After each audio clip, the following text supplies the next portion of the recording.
Ciao, io sono Carla e oggi prepariamo insieme la pasta frolla all'olio senza burro, magari per gli intolleranti al lattosio o che vogliono mangiare una crostata la mattina per la colazione, oppure semplicemente per te che non vuoi preparare una crostata con il burro.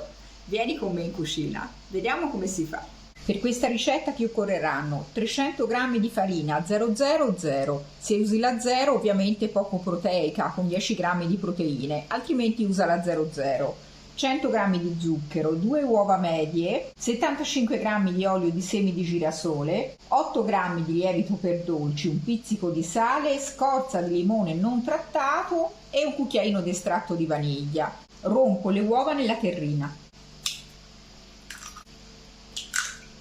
Aggiungo un pizzico di sale, lo zucchero, l'olio di semi, la vaniglia e la scorza di limone. Mescolo con la forchetta. Inizio ad aggiungere la farina piano piano. Ovviamente la setaccio. Faccio assorbire la prima parte di farina, poi metto la successiva. Infine il lievito, sempre setacciandolo. Continuo ad impastare con la forchetta e poi con le mani.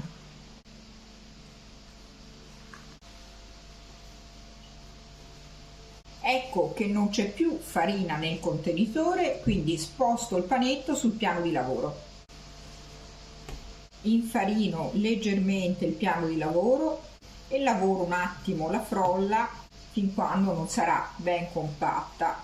Puoi usare la frolla all'olio già da subito. Io di solito prima di stenderla la faccio riposare per 10 minuti a temperatura ambiente oppure nel frigorifero se preferisci.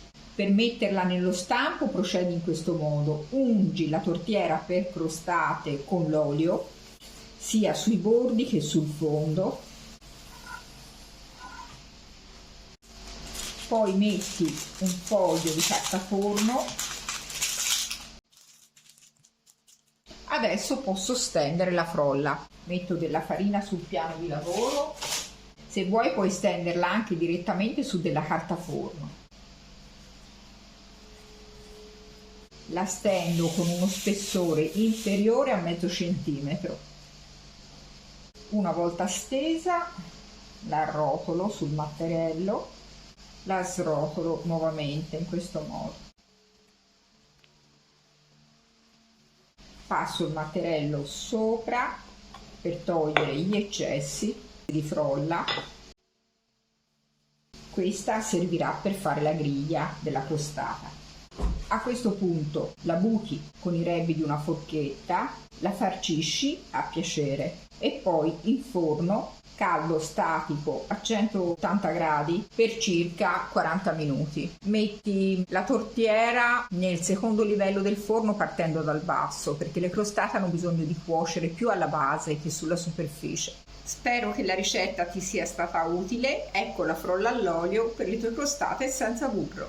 Ciao e alla prossima!